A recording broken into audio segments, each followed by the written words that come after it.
Hello everyone. आज की कहानी है तेरा मेरा साथ रहे भाग 5। कहानी अगर अच्छी लगे तो लाइक करें, शेयर करें और प्यार भरी कहानी चैनल को सब्सक्राइब करें। पिछले भाग में आपने पढ़ा नैना और समीर की शादी हो जाती है, पर समीर के मन में आनंद को लेकर एक अनदेखा गांठ पड़ चुका है जो उसे नैना के पास जाने से रोक रहा है। अब आगे। समीर कमरे में आया तो नैना को इतनी रात तक जगे देखकर उसे बुरा भी लगा था, पर गुस्सा भी तो था। वो गेट बंद करके उसके पास आने लगा था। नैना की धड़कनें तेज तेज चलने लगी थी। मैं बाथरूम से आ रहा हूँ, तब तक तुम ये दुल्हन का नाटक करना बंद करो। अपना घूंघट हटाओ और हटो मेरे बिस्तर पर से, मुझे सोना है। गुस्से से बोलता वो कपड़े बदलने बाथरूम में चला गया था। नैना हैरान रह गई थी। कहाँ 2 दिन पहले मेरा हाथ चूमकर अपनी बेताबियाँ बता रहे थे, और अब आज ये रूप। उसे अपनी सासू माँ की बात याद आ गई थी। पल में तोला पल में माशा है समीर जी। नैना चुपचाप बिस्तर से उठ गई थी। आंसू भर भर के उसके गले तक आ रहे थे। वो वहीं कमरे में एक तरफ रखे सोफे पर जाकर लेट गई थी। समीर जब बाथरूम से आया तो उसे वहां देखकर बोला था, इतने भारी कपड़े हैं तुम्हारे, जाकर चेंज कर लो। और हाँ, ये लो तुम्हारे मुंह दिखाई का गिफ्ट, देख लो मेरा दिया गिफ्ट पसंद आया भी या नहीं। एक मखमली सा डब्बा उसकी ओर उछालते हुए बोला था। नैना उसकी ओर शिकायती नजरों से देखने लगी थी, पर वहां तो कटीली सी मुस्कान छाई हुई थी। उसने उठकर वो डब्बा ड्रेसिंग टेबल पर रख दिया था। बाद में देख लूंगी, नाराज होती बोली, और सूटकेस से अपने कपड़े निकालने लगी थी। समीर कंधे उचकाकर बेड पर पसर कर सो गया था।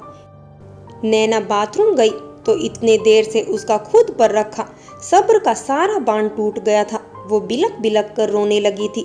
हर लड़की का उसके जीवन साथी से पहली मिलन को लेकर बहुत सी उम्मीदें और अरमान होते हैं, पर उसके साथ ऐसा कुछ नहीं हुआ।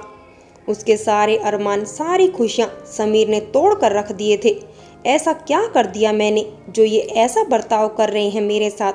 अभी 2 दिन पहले तक कितनी मीठी बातें करते थे, और आज कैसी कड़वाहट से मुझे बेड से हटने को बोले हैं, जैसे कि मैं कितनी बुरी चीज हूँ। बोलते हुए काफी देर तक रोती रही थी।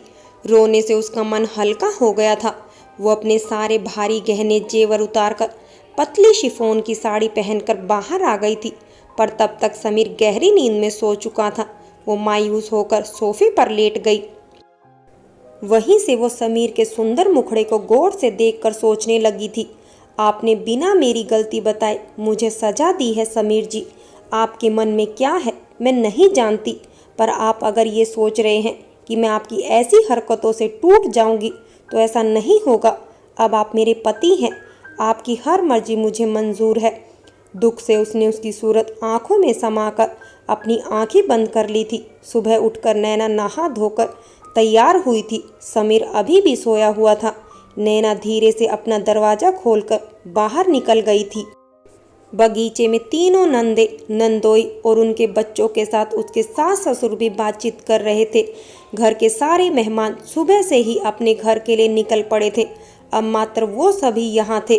वो धीरे से चलती वहाँ गई और सबके पैर छूकर प्रणाम करने लगी थी।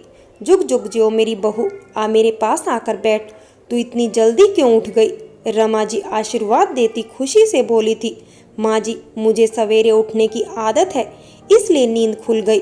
फिर मुस्कुरा कर बोली, माँ जी पूजा घर कहाँ है? मुझे पूजा करनी है। हाँ ज़रूर। अरे श्यामा, तुम अपनी भाभी को ले जाओ पूजा कराने। आइए प्यारी भाभी जी। वो उसे पूजा घर ले गई थी। आप पूजा कीजिए, हम लोग अपने अपने सामान समेटती हैं। सामान? आप कहीं जा रहे हैं श्यामा? वो चौंक कर बोली थी। श्यामा 2 बड़ी बहन और समीर के बाद पैदा हुई थी, मगर समीर की जिद से पहले उसकी शादी की गई थी। अरे हम लोग अब अपने घर जाएंगी ना? वो हंसकर बोली थी। आप पहले पूजा कीजिए, हमारी 9 बजे की ट्रेन है। भाभी, आप ना जरा भगवान जी से मेरे भैया के होश में आने की प्रार्थना कर लीजिए। वो कल से ही आपको देखकर अपना होश खो बैठे हैं। श्यामा मजाक में हंसकर बोली और वहां से चली गई थी। न जाने उनका ये एहसास मुझे क्यों नहीं दिखा। मन में सोचती वो पूजा करने लगी। पूजा करने के बाद वो बगीचे में गई तो तीनों नंदे गायब थी। माँ जी, दीदी सब मुझसे मिले बिना चली गई। वो रुआसी होकर बोली थी। अरे नहीं बहू, वो सब नाश्ता तैयार कर रही हैं, तू जाकर समीर को उठा दे, रमा जी प्यार से बोली थी। माँ जी, वो तो खुद ही उठ जाएंगे, पर मेरे होते हुए दीदी सबको किचन में काम करना पड़ रहा है, ये अच्छी बात नहीं है। मैं जाकर किचन संभालती हूँ, बोलती वो किचन की तरफ चल पड़ी थी। रमा जी हैरान होकर उसे जाते देखती रह गई। नैना किचन में गई तो तीनों नंदों को नाश्ते की तैयारी में जुटा देखा तो बोली, दीदी आप सब बाहर जाकर माँ जी के पास बैठिए, मैं ये सब कर लूँगी। वो उनको सब्जी काटते रोककर खुद ही काटने लगी थी। अरे नहीं भाभी, आप बस खीर बना दीजिए, आज हम तीनों बहनें सब कुछ कर लेंगी, कल से तो सब कुछ आपको ही करना है। बड़ी ननंद ने उसे चाकू वापस ले लिया था। बिल्कुल नहीं दीदी, आप सब आज मेरे हाथ का बना खाना खाकर बताइए कि मैं कैसा बनाती हूँ। अब चलिए। वो उन तीनों का हाथ पकड़े बाहर बगीचे में रमा जी के पास ले गई थी। आप सब माँ जी के पास बैठकर प्रेम से बातें कीजिए, किचन की चिंता मुझ पर छोड़ दीजिए। आप लोग आज ही जा रही हैं, इसलिए मेरे रहते आपको कुछ करने की ज़रूरत नहीं है। मैं खीर भी बनाऊंगी और नाश्ता भी तैयार करूंगी। आप लोग बातें कीजिए, मैं जल्दी ही सब कुछ बना कर लाती हूँ, मुस्कुराकर बोलती वो वापस किचन में चली गई थी। माँ, समीर ने अपने लिए बहुत अच्छी पत्नी चुनी है। आपकी बहू आप सबको बहुत मान सम्मान देगी और ये देखकर हम तीनों बहनें चैन से अब अपने घर रहा करेंगी। बड़ी बेटी ने रमा जी से कहा था। हाँ बेटा, ये बात तो तुमने बहुत सही कही है, हमारी बहू लाखों में नहीं करोड़ों में एक है, रमा जी मुस्कुरा कर बोली थी। समीर सोकर उठा तो उसे नैना कहीं नहीं दिखी थी। वो सर झटक कर फ्रेश होकर बगीचे में नाश्ता करने चला आया था, पर वहाँ तो सब आराम से गप्पे हाँक रहे थे। वो आश्चर्य में पड़कर बोला कि क्या बात हुई, आज नाश्ता नहीं बन रहा है क्या? अरे भैया आप बैठिए तो सही। श्यामा उसका हाथ पकड़कर एक कुर्सी पर बैठाकर बोली, आप चिंता मत कीजिए, नाश्ता बन रहा है। उसी समय नैना नाश्ता लेकर आई थी। वो एक एक डिश डाइनिंग टेबल पर सजाने लगी थी। श्यामा उसकी मदद के लिए उठ गई थी।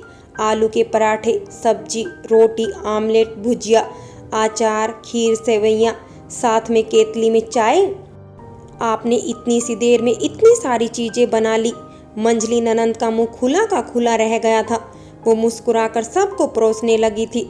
सबसे पहला प्लेट ससुर जी को परोस कर दिया, तीनों नंदोई और तब समीर को। फिर वो बच्चों को परोसने लगी थी। सब नाश्ते की तारीफ करते थक नहीं रहे थे, पर समीर सर झुकाए चुपचाप खाता रहा था। तो मैडम मक्खन लगाना भी जानती है, पर मुझ पर तुम्हारा कोई मक्खन काम नहीं करेगा नैना, मन में सोचता वो स्वादिष्ट खाने का स्वाद लेने लगा था। तीनों नंदे उसे अपने साथ खिलाना चाहती थी, पर नैना अपनी सास के नाश्ता करने के बाद खाना चाहती थी। माँ, तुम भाभी को बोलो ना कि वो भी हमारे साथ खाए, आज हम लोग जा रही हैं, फिर कब मिलेंगे पता नहीं, श्यामा उदास होकर बोली थी। जिस पर रमा जी ने नैना को खाने का इशारा किया। वो मन मार कर बैठ गई थी। दीदी आप लोग कुछ दिन और रुक जाइए ना, अभी तो मैंने आप सबसे कुछ बातचीत भी नहीं की है, नैना ने भी उदास होते हुए कहा था। भाभी रुक तो जाते, पर कल से सोहन और बबली के स्कूल खुल रहे हैं और फिर मेरे ऑफिस में भी छुट्टी नहीं है, पर आपके हाथों का टेस्टी खाना खाने मैं जल्दी ही सबको लेकर आऊँगा, मंझले नंदोई ने मुस्कुरा कर कहा। तो सब हंसने लगे थे। बिल्कुल सही बोले हैं रमन जी, भाभी जी के हाथों में तो जादू है।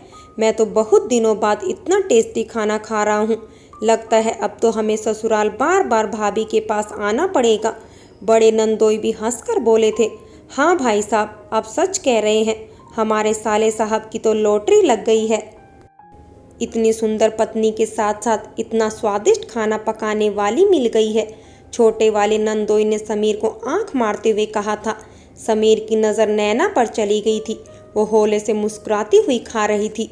नैना की दिलकश मुस्कान देखकर वो अपनी नज़रें चुराने लगा था। मंझले नंदोई खाने में मगन हो गए थे। मैं अब कुछ नहीं बोलूँगा, बस जितना खा सकता हूँ खा लेता हूँ, फिर ना जाने अब ऐसा खाना कब खाने को मिले। अब आप ज़रा कम खाइए जिया जी, वरना आपका ये निकला पेट निकल कर और लटक जाएगा। याद है ना, हमें कल शाम तक ट्रेन में बैठे रहना है। मेरी भाभी कहीं भागी थोड़े जा रही है। आप जब आइएगा तो ये आपकी पसंद के अनुसार सब कुछ बना दिया करेंगी। श्यामा ने अपने जिया जी को छेड़ते हुए कहा तो सब हंसने लगे थे। फिर सब नाश्ते के बाद वो लोग तैयार होने चले गए थे। नैना रमा जी के लिए नाश्ता निकालकर उनके कमरे में दे आई थी। फिर वो अपनी नंदों के सफ़र के लिए नाश्ता पैक करने लगी थी। तीनों बहनें एक ही शहर में कुछ कुछ दूरी पर रहती थी तो सबकी ट्रेन एक ही थी। तीनों नंदों ने नैना को पहली रसोई बनाने का गिफ्ट दिया था। सुरेंद्र जी और रमा जी ने भी उसे सोने का हार और झुमके दिए थे। ठीक है भाभी, हमारी 9 बजे की ट्रेन है जयपुर के लिए। अब हम सब निकल रहे हैं। आपसे मिलना होता ही रहेगा, पर अगली बार जब मैं यहाँ आऊँगा तो आप मुझे मूंग दाल का हलवा बनाकर खिला दीजिएगा। वो मेरी फेवरेट डिश है। मंझले वाले अभी तक उसके हाथों के जादू में उलझे थे। मुझे पता होता तो मैं आज ही बना देती जिया जी, पर कोई बात नहीं, मैं आपके आने पर ज़रूर बनाकर खिला दूंगी। वो धीरे से मुस्कुराते हुए बोली थी। हाँ भाभी, अब ज़रा हम तीनों नंदों की सीख ले लीजिए। आप ज़रा समीर की लगाम कस कर रखिएगा। इतने दिन तक बस अपनी मर्जी चलाता आया है, अब ज़रा आपकी मर्जी पर चलकर भी देख लेगा। मंजली वाली ननद हंसकर बोली तो समीर गुस्से से उसे घूरने लगा। समीर जी खुद समझदार हैं दीदी, मैं इन्हें क्या कस कर रखूँगी। वो उदासी से बोली थी। क्या हुआ भाभी, कुछ बात है क्या? कहीं इन्होंने आपको डांट तो नहीं दिया? श्यामा नैना की उदासी पर सीरियस होती बोली थी। अब सब नैना को देखने लगे थे। समीर तेज नज़रों से उसे घूरने लगा था। नहीं नहीं श्यामा, ऐसी कोई बात नहीं है। ये मुझे क्यों डांटेंगे भला? वो ज़बरदस्ती अपने होठों पर मुस्कान सजा ली थी। आप लोग जा रहे हैं इसलिए मैं उदास हूँ। अभी कुछ दिन आप सब रहते तो मुझे बहुत अच्छा लगता। मुझे पहली बार इतने सारे लोग मिले हैं। बड़ी बहन की कमी हमेशा मुझे खलती थी। अब मेरे पास 2 बड़ी बहन और एक छोटी बहन है, पर आज आप तीनों मुझे छोड़कर जा रहे हैं, इसलिए मुझे अच्छा नहीं लग रहा है। अभी तो मैं आप सबके बच्चों के साथ ठीक से खेली भी नहीं हूँ। अच्छा भाभी, अगली बार आती हूँ ना, तब आप दिन भर इन शैतानों के साथ खेलती रहिएगा। श्यामा बोलकर ठहाके लगाने लगी थी। उसे नैना के खेलने वाली बात पर बहुत हंसी आई थी। हंसी तो समीर को भी आई थी, पर वो अपना मुंह घुमाकर हंसी रोक चुका था। भाभी, अपने पतियों के काम और बच्चों की पढ़ाई के कारण हम सब बहनों को वापस जाना पड़ रहा है, वरना हम तो खुद अपने मायके से जाना नहीं चाहती हैं। हम तीनों बहनें एक दिन में ही जान गई हैं कि आप हम सब की उम्मीदों से बहुत ज़्यादा अच्छी हैं। अब हम सबको पूरा यकीन है आप इस घर, माँ पापा और समीर को अच्छे से संभाल लेंगी। आप उदास मत होइए, हम लोग आते जाते रहेंगे। आपके नंदोई सब बहुत दिन से छुट्टी पर है। ऑफिस से बार बार कॉल आ रहा है, इसलिए हमारा जाना ज़रूरी है। आप हमें खुशी खुशी विदा कीजिए। जहाँ तक बातचीत की बात है, हम लोग फ़ोन पर रोज़ बातें करेंगे। ठीक है, अब मुस्कुरा दीजिए। आपके प्यारे से चेहरे पर हंसी अच्छी लगती है, आंसू नहीं। बड़ी ननन ने नैना को समझाते हुए गले से लगा लिया। उफ, कितना नाटक करती हैं ये लड़कियां। समीर जल भुनकर राख हो गया था। कुछ देर बाद सब विदा हो गए थे। समीर उन सबको स्टेशन छोड़ने गया था। सुरेंद्र जी, रमा जी अपने कमरे में बैठे बातें करने लगे थे। नैना सारा किचन समेटकर वहीं डाइनिंग हॉल में बैठ गई थी। अब घर में 4 प्राणी रह गए थे। नैना को बिल्कुल अच्छा नहीं लग रहा था। उसे अपने माँ पापा की याद आने लगी थी। तुम यहाँ क्या कर रही हो बहू? जाओ तुम भी कुछ देर आराम कर लो। रमा जी कुछ सामान लेने स्टोर रूम में जा रही थी। उसे चुपचाप बैठा देखकर पास आती बोली थी, माँ जी, मैं सोच रही हूँ कि खाना बना लूँ। अरे, अभी तो भरपेट नाश्ता किया है, अब भूख किसको लगेगी? तुम दोपहर में कुछ हल्का खाना बना लेना, तब तक जाकर आराम करो। प्यार से बोलती उसे उठा दिया था। कमरे में आते ही उसे रात की सारी बातें याद आने लगी। समीर का दिया गिफ्ट अभी भी ड्रेसिंग टेबल पर रखा हुआ था। वो उत्सुकतावश उसे खोलने लगी थी। उसमें बेहद दिलकश डायमंड की अंगूठी, मैचिंग कान के टॉप्स और गले का नाजुक सा चैन भी था, जिसमें दिल आकार का एक लॉकेट लगा हुआ था। उसे गिफ्ट बहुत पसंद आया था। क्या होता अगर ये गिफ्ट आप खुद से पहना देते समीर जी? वो उदास होकर सोचने लगी थी। फिर उठकर उसे अलमीरा में रख दिया था। समीर उन लोगों को छोड़कर घर आया था। आते ही वो रमा जी के पास गया था। माँ, मेरी कल सुबह की मुंबई की फ़्लाइट है, तुमको जो भी सामान देना है आज रात पैक कर देना। कुछ छूट जाता है तो बाद में कहती हो पहले से नहीं बोलता हूँ। वो हंसकर बोलता हुआ उनके पास लेट गया। इतनी जल्दी क्यों बेटा, कुछ दिन तो हम लोगों के साथ रहते। सब एक साथ ही चले जा रहे हो, घर बिल्कुल सूना हो जाएगा। रमा जी उदासी से कहती है। क्या करूँ माँ, बॉस का मैसेज आया है। कल शाम में बहुत ज़रूरी मीटिंग है। एक विदेशी कंपनी है जो हमारे साथ मिलकर काम करना चाहती है। उसी प्रोजेक्ट को मुझे फाइनल करवाना है। अब अगर मैं नहीं गया तो बॉस नाराज हो जाएंगे। ठीक है चलो कोई बात नहीं, बहू का भी टिकट बना लिया ना। सुरेंद्र जी पूछने लगे थे। नहीं पापा, वो यही रहेगी, आप लोगों की सेवा करेगी। वो धीरे से कहता है। बेटा वो एक दिन की दुल्हन है, उसे छोड़कर जाओगे तो उसे अच्छा नहीं लगेगा। माँ अगली बार आऊँगा तो उसे ले जाऊँगा, अभी तो टिकट मिलना मुश्किल है। बोलता हुआ उठ गया और अपने कमरे की तरफ बढ़ गया था। नैना बेड पर सोई हुई थी तो उसे ऐपलक देखने लगा था। लाल घोटेदार साड़ी, हाथों में भरी भरी चूड़ियाँ, माथे पर बिंदी, होठों पर लाल लिपस्टिक और मांग में सिंदूर जो उसके खूबसूरत चेहरे को बेहद दिलकश बना रहे थे। वो उसकी सुंदरता में डूबने लगा था। अचानक उसे हिलते देखकर वो होश में आया था। फिर वो वहाँ से हटकर टीवी का रिमोट लेकर बिस्तर के पास आकर खड़ा हो गया था। अब हटो यहाँ से, मैं सोऊंगा, जोर से बोलता वो अपनी मनपसंद चैनल लगाने लगा था। आप कब आए? वो हड़बड़ाकर उठकर बैठ गई। अपने कपड़े ठीक करती वो खड़ी हो गई थी। मेरा घर है, जब मन करेगा तब आऊँगा, पर कल सुबह मैं जा रहा हूँ, तब तुम चैन से सोती रहना। वो जलकर बोला और बिस्तर पर पैर फैलाकर लेट गया। आप जा रहे हैं और मैं यहाँ अकेले रहूँगी। उसकी आवाज़ भर्राई हुई थी। जुदाई के एहसास ने उसे बेहद दुखी कर दिया था। माँ पापा है ना यहाँ पर, तुम उनके साथ रहना। अब मेरे सर पर खड़ी मत रहो, जाकर खाना बनाओ, मुझे भूख लगी है। समीर ने गुस्से से एक नज़र उसकी रोती सूरत पर डाला और अपनी बात बोलकर फिर टीवी देखने लगा था। नैना उसकी आंखों में देखती डर गई थी। कल तक जहाँ प्यार बसा था, आज गुस्से के अलावा कुछ नजर नहीं आ रहा था। वो उदासी से बाहर निकल गई थी। फिर उसने रमा जी से पूछकर सबकी पसंद का खाना बनाया था। रमा जी ने सबको एक साथ ही खाने के लिए बैठा लिया था। समीर अपने माँ पापा से बातें करते हुए खाता रहा, पर नैना से खाया नहीं जा रहा था। वो थोड़ा सा खाकर हाथ रोक चुकी थी। रमा जी ने नैना के चेहरे पर फैली उदासी को बेहद करीब से महसूस किया था। खाना खाने के बाद समीर आराम करने चला गया था और वो अपनी सास के साथ घर को सेट करने में लग गई थी। उसकी शादी होने के बाद से पूरा घर उल्टा पलटी हो रखा था। रमा जी ने उसे समीर के पास जाने को कहा था। माँ जी, घर बहुत बिखरा है, मुझसे ये उल्टे सीधे सामान देखे नहीं जा रहे हैं। वो हंसकर बोली तो रमा जी चुप रह गई। शाम हो गई थी। समीर अपने कमरे में तैयार हो रहा था। नैना को किचन में अभी कुछ और सेट करना बाकी था तो वो उसी में व्यस्त थी। रमा जी ने नैना को व्यस्त देखा तो समीर के पास चली गई थी। बेटा, आज बहू को कहीं घुमाने ले जाओ, कल तो तू चला ही जाएगा, फिर बेचारी अकेली रह जाएगी।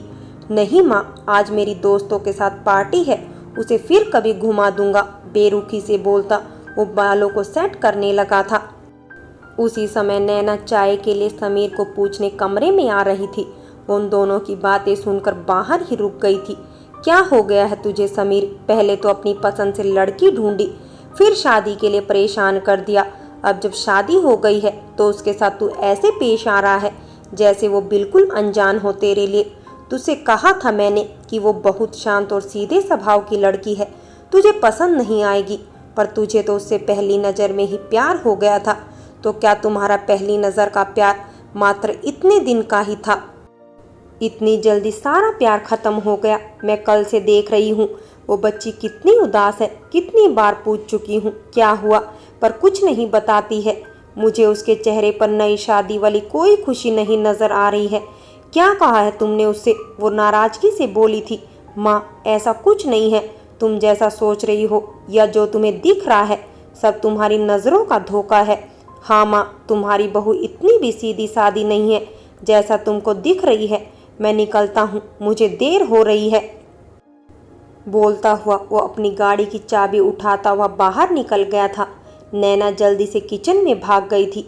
मैंने क्या गलती की है जो इन्हें मैं सीधी सादी नहीं लगती? मुझसे कौन सी ऐसी भूल हो गई है जिसकी सजा ये मुझे देने लगे हैं? किचन के कोने में छुपकर नैना खुद से बोलती रोने लगी थी। समीर की बातों से उसके दिल को बहुत चोट पहुंची थी, पर अब मरहम लगाने वाला ही बदल गया था। वो कितनी देर तक रोती ही रही थी। वहां से गुजरती रमा जी को उसकी सिसकियों की आवाज़ सुनाई पड़ी तो वो धीरे से किचन के दरवाजे से झांकने लगी थी।